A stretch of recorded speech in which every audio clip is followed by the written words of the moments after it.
বাচ্চারা কচি কাচাদের কণ্ঠ, তাদের গান শুনে আমারই মনে হচ্ছিল যে আবার নতুন করে ওই বয়সে যদি চলে যেতে পারতাম, আবার নতুন করে হয়তো শিখতে হতো বা শিখতে পারতাম। যাই হোক, কালের অমর নিয়মে সেটা তো হবার নয়। শরীরের একটা বয়স আছে, কিন্তু মনে কিন্তু কোনো বয়স নেই। আমরা মানসিকভাবে কিন্তু ছোট হতেই পারি। এবং যারা বাবা মারা রয়েছেন, আমিও একজন, আমার ঔরসজাত সন্তান রয়েছে, এছাড়াও অনেক সন্তান সন্ততি তারা রয়েছে। তাদের একটা কথাই আমি চেষ্টা করেছি, যেটা আপনাদের সাথে আমি ভাগ করে দিতে চাই। যেরকম কবিগুরু বলেছেন যে একলা গায়কের গাইব গান, গাইতে হবে দুই জনে, একজন গাবে ছাড়িয়া গলা, অন্যজন গাবে মনে। ঠিক সেই রকম কে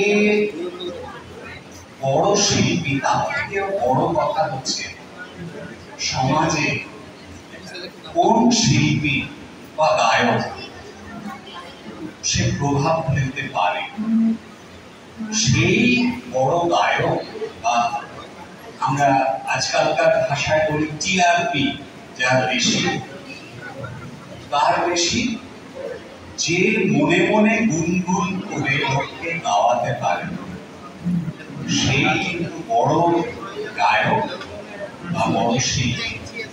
তো আমি একজন অভিভাবক হয়ে আপনাদেরও বলবো যে বাচ্চারা গান শিখছে, সেটা তো একটা কারিগরি ব্যাপার, কিন্তু বাবা মায়ের একটা যে ইনফ্লুয়েন্স, যে গানই করুক, সে গান প্রধানই হোক, রবীন্দ্রসঙ্গীত হোক, নজরুল সঙ্গীত হোক, বা রজনীকান্ত বা অন্যান্য যারা আমাদের গুণীজনেরা আছে, সেই গানগুলো আপনাদের মতন করে ওদের কিন্তু মানেটা একটু বুঝিয়ে দেবে। সবসময় ক্লাসে দু একটা কথা বলেই পুরোপুরি মানে কিন্তু বোঝা যায় না। সেটা একটি বাচ্চা সে সুরে কেমন গাইলো না গাইলো, সেটা তো একটা দিক।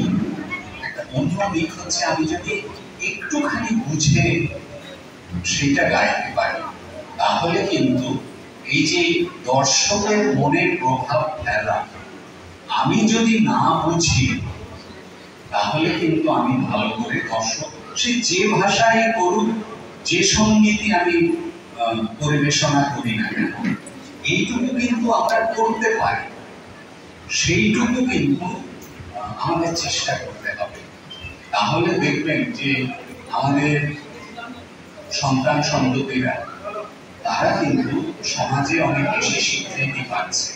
আজকাল রিয়েলিটি শো বা এই সঙ্গীতানুষ্ঠান আমরা দূরদর্শনের পর্দায় দেখি, সেখানে আমার নিজের একটা উপলব্ধির কথা আমি জানাচ্ছি আপনাদের। দেখবেন যারা একটু ভালো করছে, উপরের দিকে নম্বর বেশি পাচ্ছে, তারা কিন্তু যখন গায় তারা কিন্তু খুব বিভোর হয়ে গায়। আমি বলছি বলেই যে আপনাদের এটা মানতে হবে আমি কিন্তু তা বলতে চাইছি। আপনারা এটা অনুভব করবেন, আপনারা এটা নিজেরা দেখবেন যে আমার কথাগুলো ঠিক ঠিক কিনা। এবং সে ব্লাইন্ডলি গায় না, কিন্তু সে মনের থেকে গায়।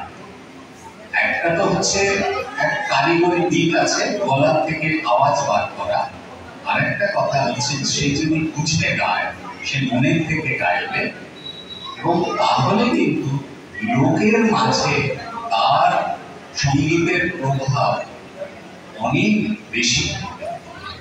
এইটুকুনি বলে সারাদিন আমরা তো অনেক দৌড়ঝাঁপ করি, কসরত করি, 100-100 পেশেন্ট দেখে গান করা নিশ্চয়ই খুব একটা মানে উচিত নয়, আমি তাই বলবো। কিন্তু কি করবো, এই ধীরেন বাবু বা আপনারা যারা রয়েছেন তাদের অনেক সময় আমরা রিকোয়েস্ট অনুরোধ উপেক্ষা করতে পারি না, সেই জন্য একটু তো আসতেই হয়।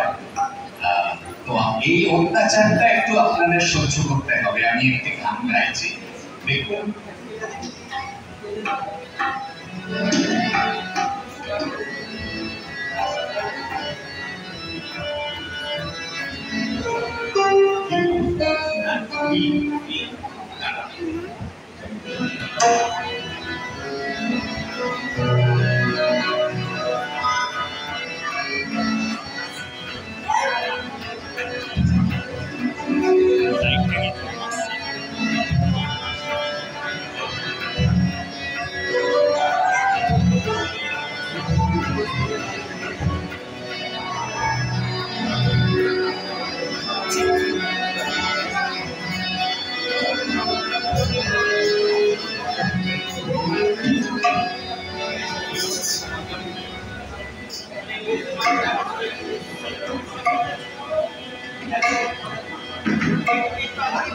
আবার এসেছে আশার আকাশ হচ্ছে, আবার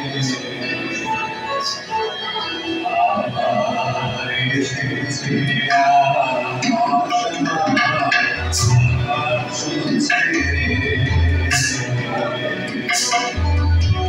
আশে বৃষ্টি সুবাস আকাশ হচ্ছে, আমার এসেছে আকাশ হচ্ছে,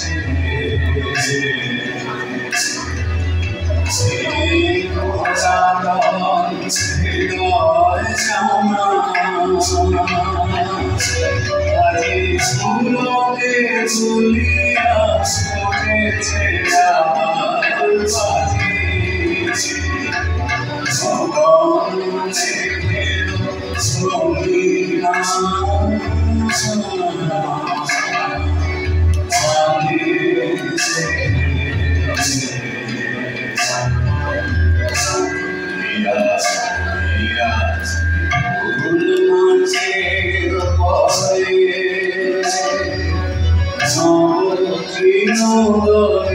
বাজি, ছায়া করে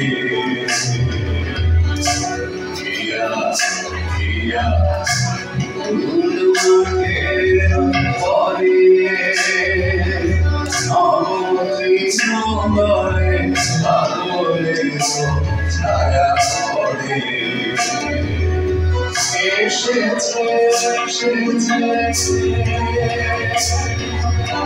এই কথা বলে এসেছে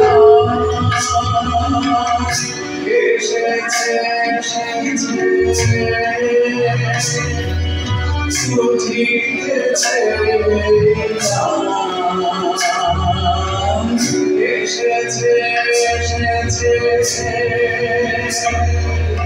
সেই কথা বলে প্রাণ এসেছে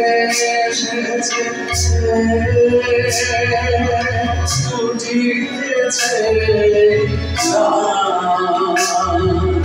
নয়নে এসেছে হৃদয়ে এসেছে আমার এসেছে আকাশ হচ্ছে আকাশে বৃষ্টি সুবাস আকাশ হচ্ছে আমার এসেছে আকাশ হচ্ছে